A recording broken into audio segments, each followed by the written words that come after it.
Hello friends, welcome to Grewal tutorial. Today's topic is Respect Food, a Beautiful Story. Speech for the Assembly. Good morning everyone present here. Today I, Vinay, is here to present a moral story on the topic Respect Food, a Beautiful Story.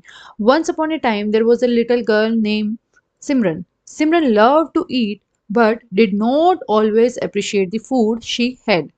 One day, Simran's grandmother noticed this and decided to teach her a valuable lesson. Grandmother took her to a nearby farm where they met a farmer who showed them his field with the fruits and vegetables. He explained how much hard work and care goes into growing the food.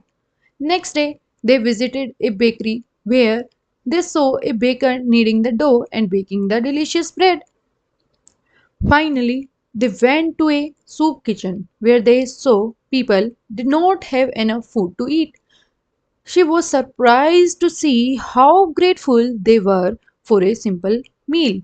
On their way home, grandmother said, "Did you see how efforts and love goes into making food? It is important to respect and appreciate what we have." From that day, she never wasted her food. She learned that every meal is a gift to be respected. Moral of the story: always respect and appreciate the food we have, knowing that it is a result of hard work and efforts of many people. Thank you.